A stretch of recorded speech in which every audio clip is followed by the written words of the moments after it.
साधारण को असाधारण बनने में वक्त लगता है।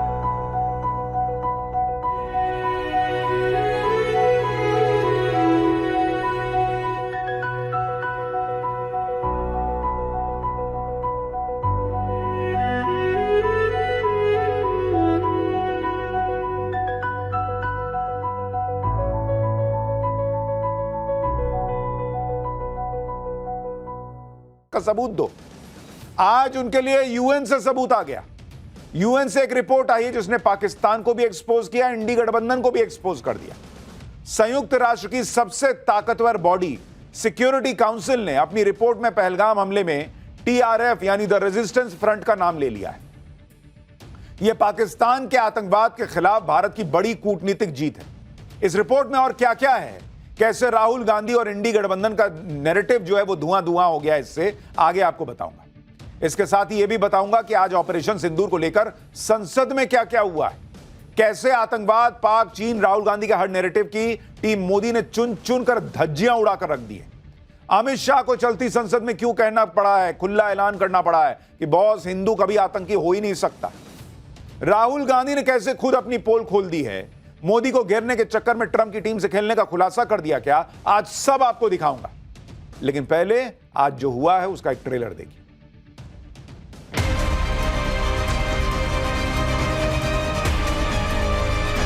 अब कांग्रेस का भरोसा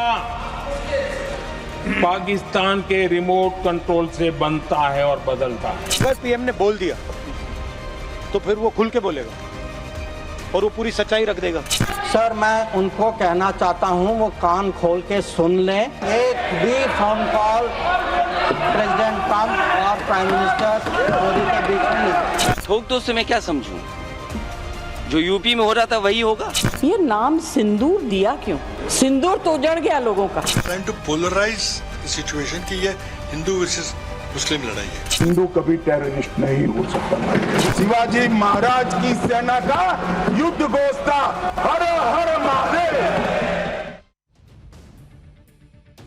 कल जब से नरेंद्र मोदी और राहुल गांधी ने लोकसभा में अपनी अपनी बात रखी, तब से यह क्लियर हो चुका था कि अब लड़ाई इस बात की है कि आतंकवाद के खिलाफ कौन कितनी सख्ती से लड़ा, किसने कितनी नरमी दिखाई, किसने सेना के हाथ बांधे, किसने सेना को छूट दी, किसने आतंकवाद से लड़ने पर पॉलिटिकल विल दिखाया, किसके अंदर आतंकवाद से लड़ने की इच्छा शक्ति नहीं थी। राहुल गांधी ने कल कहा था कि क्या आतंकवाद की कोई घटना होगी तो युद्ध छेड़ दिया जाएगा क्या? क्यों नहीं छेड़ा जाएगा बॉस? लेकिन अब ऐसी ही बातों को कांग्रेस और इंडी गठबंधन के दूसरे लोग आगे बढ़ा रहे हैं। कोई कह रहा है कि ऑपरेशन महादेव नाम क्यों रखा, क्यों महादेव से भी दिक्कत हो गई इन लोगों को। कोई कह रहा है कि आज ही कैसे मार दिया आतंकी को। कोई कह रहा है कि ऑपरेशन सिंदूर क्यों नाम रखा। कोई कह रहा है कि पहलगाम के आतंकी संसद में बहस के दौरान ही क्यों मारे गए।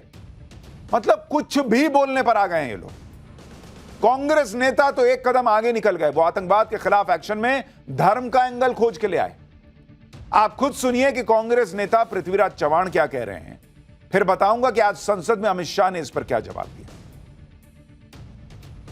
ऑपरेशन का नाम तो धार्मिक आधार पर देने के सिवा उनको कुछ आता नहीं, क्योंकि उनको हर सरकार की जो काम जो भी सरकार करती है उसमें कोई रिलीजियस फंडामेंटलिज्म और हिंदुत्व मिलाना चाहती है।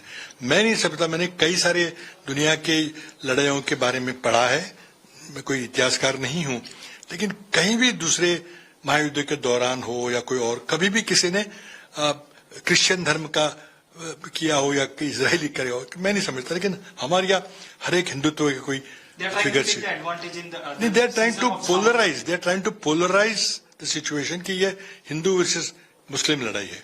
क्या है तो आप बताइए कि हिंदू, इसीलिए याद सिंदूर का क्या मतलब है? सिंदूर तो सिर्फ हिंदू कॉन्सेप्ट है, ये कोई दुनिया में तो कोई कॉन्सेप्ट है ही नहीं। इन लोगों को ऑपरेशन महादेव क्यों रख दिया, इससे दिक्कत हो रही है कांग्रेस वालों को। ऑपरेशन सिंदूर क्यों रख दिया, इससे दिक्कत है। प्रियंका वाड्रा को कल साबित करना था कि जो मरे पहलगाम में वो इंडियन थे, भारतीय थे, वो हिंदू पहचान जो है उनकी देख के नहीं मारा गया था। क्यों प्रॉब्लम है इन लोगों को? क्यों ऑपरेशन महादेव नाम नहीं हो सकता? क्यों ऑपरेशन सिंदूर नाम नहीं हो सकता? वो हिंदू देख के मार रहे हैं, यहां नाम भी आप जो है वो इनके हिसाब से पूछ के रखिए। कांग्रेस नेता पृथ्वीराज चव्हाण के इस बयान का जवाब गृह मंत्री अमित शाह ने आज दिया। अमित शाह ने राज्यसभा में बताया कि हर हर महादेव सिर्फ धर्म का नारा नहीं है, यह नारा शिवाजी महाराज की सेना का युद्ध घोष था, जो भारत की ताकत और भारत के एक्शन का लेने का प्रतीक है। और सेना में कई जगहों पर युद्ध घोष जो है वो कई भगवानों से जुड़ा हुआ है। जय श्री राम बोला जाता है, मां दुर्गा के बारे में बोला जाता है। तो क्या सेना कम्युनल हो गई क्या इनके हिसाब से? सुनिए अमित शाह क्या कह रहे हैं। पृथ्वीराज चौहान साहब का इंटरव्यू आ गया, उन्होंने कहा ऑपरेशन का नाम धर्म के आधार पर रखने के अलावा इनको कुछ नहीं आता है। उनको मालूम नहीं है हर हर महादेव सिर्फ धर्म का नारा नहीं है। शिवाजी महाराज ने जो मुगलों के खिलाफ लड़ाई लड़ी, स्वतंत्रता की लड़ाई लड़ी, और शिवाजी महाराज की सेना का युद्ध घोष था हर हर महादेव। और ये प्रतीक है हर प्रकार के भारत पर के हमले का, भारत की संप्रभुता पर हमले का और भारत की सीमाओं पर अतिक्रमण के जवाब देने का। इसीलिए कांग्रेस पर आरोप लग जाता है कि अपने वोट बैंक की पॉलिटिक्स के लिए उनको हर चीज से दिक्कत हो जाती है। लेकिन इंडी गठबंधन में अकेला कोई एक नेता है जो आतंकवाद के खिलाफ ऑपरेशन को लेकर उल्टे सीधे सवाल उठा रहा है। अरे भैया लिस्ट है। समाजवादी पार्टी के नेता अबू आजमी भी ऑपरेशन महादेव पर सवाल उठा रहे हैं। अबू आजमी कह रहे हैं कि ऑपरेशन महादेव में जिन आतंकियों को मारा गया उनको खाना पानी कहां से मिल रहा था? जिस दिन ऑपरेशन सिंदूर पर चर्चा शुरू हुई उसी दिन आतंकियों को मार दिया गया। क्या यह स्क्रिप्ट पहले से लिखी गई थी? सुनिए अबू आजमी को। 3 महीने से ज्यादा ये आतंकवादियों को हमारी सिक्योरिटी ने घेरे कर रखा था। खाना पानी कहाँ से मिल रहा था इनको? कैसे जिंदा थे ये लोग? आम इंसान जो लेमैन है ना, उसके दिमाग में एक बात आती है कि इनको खाना पानी कैसे मिल रहा था, कैसे जिंदा थी। और मेरी सिक्योरिटी ने घेर घेर के रखा था इनको, और उनको या तो ऐसा था, इंतजार था कि इनको जाने मत दो, वहीं रखो। और जिस दिन ऑपरेशन सिंदूर पे बातचीत की उसी दिन इनको ढेर कर देंगे। क्या ऐसा तो नहीं है? या कोई स्क्रिप्ट तो नहीं लिखी गई है? आप सोचिए ये लोग किस लेवल पे जा सकते हैं। मतलब अमित शाह, नरेंद्र मोदी स्क्रिप्ट लिखते हैं इनके हिसाब से कि एक काम करना, संसद का जब सत्र शुरू होगा तब मार देना, और सेना इनका स्क्रिप्ट के हिसाब से काम करती है। क्या लोग हैं बॉस ये लोग? कह रहे हैं लेमन के दिमाग में ये सवाल आता। किसी लेमन के दिमाग में ये सवाल नहीं आता। आप सवाल डालना चाहते हैं। कह रहे हैं 3 महीने का खाना कहां से आया?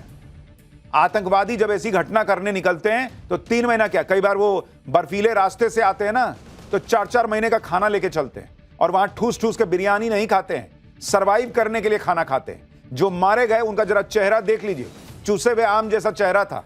ऐसा नहीं था कि दिन का 3 टाइम खाना खा रहे थे, तोंद निकली हुई थी और मार दिए गए कि पूछ रहे हैं खाना कहां से आ रहा था। इनको हर चीज का हिसाब चाहिए, किस दिन मारे, कब मारे, मिला कब, खाना कहां से आया, पानी कहां से पी रहा था, हाथ कहां धोने जाता था, सब इनको बताइए। अबू आजमी जिस समाजवादी पार्टी में है, उस समाजवादी पार्टी के मुखिया अखिलेश यादव भी ऑपरेशन महादेव पे सवाल उठा चुके हैं, तो नीचे वाले लोग भी तो वही करेंगे। अखिलेश यादव ने ऑपरेशन महादेव की टाइमिंग पे सवाल उठाए थे, और आज आतंकियों के एनकाउंटर को यूपी में अपराधियों के एनकाउंटर से जोड़ रहे हैं। यह ऐसा ही है जैसे सेब और संतरे की तुलना करना। सुनिए अखिलेश यादव को। ये तो उत्तर प्रदेश में चलती थी नीति ठोक दो, ये लोकसभा की नीति नहीं है ठोक दो। ठोक दो से मैं क्या समझूं? जो यूपी में हो रहा था वही होगा। पर क्रिमिनल्स और टेररिस्ट में कुछ तो डिफरेंस होता है अखिलेश जी, मतलब आपने इक्वेट जो यूपी से किया है। नहीं, ठोक दो किससे ये रिलेट हुआ है? अगर कोई ये बता सके कि ठोक दो किससे रिलेट हुआ है। 2014 से पहले और अगर ये बात टेररिस्ट मारे गए हैं तो फिर एक बार इंटेलिजेंस फेलियर हुआ है। टेररिस्ट मारे गए हैं तो इंटेलिजेंस फेलियर हुआ है। कोई है इस बात का तर्क आपको दिखता है? पहले इन्होंने कहा कि ऑपरेशन सिंदूर किया, वो सफल नहीं हो रहा है ढंग से इनके हिसाब से। उसके बाद कहे कि अच्छा ऑपरेशन सिंदूर तो कर दिया, पहलगाम के आतंकी अब तक क्यों नहीं मारे, मार दिए तो फलाने दिन ही क्यों मारे। और अब कह रहे हैं कि भाई ठोक दिया। ठोक दो का क्या मतलब? क्यों ठोक दिया तो आपको क्या दिक्कत? आतंकी ठोक दिए गए, उनका माथा फोड़ दिया गया, खोपड़ी खोल दी गई, इससे आपको क्या दिक्कत हो रही है भाई? ठोक दिया, जमीन में गाड़ दिया, कुछ भी किया, आपको दिक्कत क्या है? भारतीय के तौर पे तो आपको खुश होना चाहिए कि जिन 3 लोगों ने हिंदू धर्म हो के हो नहीं हो पूछ के मारा, भारतीयों को मारा, हिंदुओं को मारा, उनको जो है ऊपर भेज दिया गया, ठोक दो, उससे भी दिक्कत है। ऑपरेशन सिंदूर पर इंडी गठबंधन के नेताओं में जैसे अतरंगी बयान देने की होड़ लगी। समाजवादी पार्टी में तो भाई एक से एक हैं, जया बच्चन सांसद हैं, कह रही हैं कि ऑपरेशन का नाम ऑपरेशन सिंदूर क्यों रखा? सिंदूर तो उजड़ गया था, तो ये नाम क्यों रखा? सुनिए एक बार इनको। ये नाम सिंदूर दिया क्यों? सिंदूर तो उजड़ गया लोगों का, जो मारे गए, जिनकी पत्नियां रह गईं। ये नाम सिंदूर दिया क्यों? सिंदूर तो उजड़ गया लोगों का, जो मारे गए, जिनकी पत्नियां रह गईं। इन लोगों को हर चीज से दिक्कत है बॉस। ऑपरेशन सिंदूर क्यों नाम दिया? क्योंकि सिंदूर तो उजड़ गया था। अरे उसी सिंदूर का बदला लेने के लिए ऑपरेशन सिंदूर लॉन्च हुआ बॉस, जिसको उजाड़ा गया था। यह कौन सा रॉकेट साइंस है समझना? विपक्ष ऑपरेशन महादेव, ऑपरेशन सिंदूर के नाम तक पे सवाल उठाने पर आ गया है और ऑपरेशन के दौरान हुए एक्शन पर तो संदेह जता ही रहा था। उधर आज सेना ने एक और ऑपरेशन कर दिया। इस ऑपरेशन का नाम है ऑपरेशन शिव शक्ति। सेना ने पुंछ जिले में कल रात एक बड़ा ऑपरेशन किया। ऑपरेशन में घुसपैठ करने वाले 2 आतंकियों को ढेर कर दिया गया। ये आतंकी अंधेरे का फायदा उठाकर घुसपैठ की कोशिश कर रहे थे। सेना को पहले से इनपुट मिल गया था। सेना ने जबरदस्त ऑपरेशन किया। दोनों आतंकियों के लश्कर तैयबा से जुड़े होने की आशंका है। सेना के अलावा जम्मू कश्मीर पुलिस भी इस ऑपरेशन में शामिल थी। इतना ही नहीं, भारत में आतंकियों और उनके इकोसिस्टम, उनके स्लीपर सेल्स के खिलाफ किस तरह से एक्शन होता जा रहा है, उसकी ताजा तस्वीर आपको दिखाता हूं। गुजरात एटीएस ने बेंगलुरु से शमा परवीन नाम की महिला को गिरफ्तार किया है, जिस पर आरोप है कि वो भारत में अल कायदा का, वो ओसामा बिन लादेन वाला अल कायदा, उसका टेरर मॉड्यूल भारत में चला रही थी। गुजरात में कुछ दिनों पहले एटीएस ने अल कायदा मॉड्यूल के 4 आतंकियों को गिरफ्तार किया था। उन्हीं की निशानदेही पर शमा परवीन को अरेस्ट किया गया है। शमा अल कायदा भारत में आतंकियों का स्लीपर सेल और उनके मददगारों को तैयार करने में जुटा हुआ था, जिनका भारत के खिलाफ अभियान चलाने से लेकर आतंकी हमलों में इस्तेमाल किया जाना था।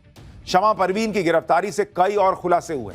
नौजवानों को अपने पाले में लाने के लिए आतंकी नेटवर्क AQIS यानी अल कायदा इन इंडियन सबकॉन्टिनेंट महिलाओं का इस्तेमाल कर रहा है। खास तौर से बुर्का स्लीपर सेल तैयार करने में जुटा है, जिनके लिए पुलिस और खुफिया एजेंसियों की नजर से बचना कई मायनों में आसान है। लेकिन अब इनके खिलाफ भी एक्शन हो रहा है। यानी आतंकवाद पर न सिर्फ प्रहार हो रहा है, बल्कि आतंकी घटनाओं को होने से भी रोका जा रहा है। और इसलिए आज आपको 2014 से पहले का माहौल याद करना चाहिए बॉस। उत्तर से लेकर दक्षिण और पूरब से लेकर पश्चिम तक आतंकी हमले होते थे। हमलों की पूरी लिस्ट है। 2 अक्टूबर 2004 को नागालैंड के दीमापुर में धमाका होता। रेलवे स्टेशन और बाजार में 2 धमाके हुए, 30 लोग मारे गए।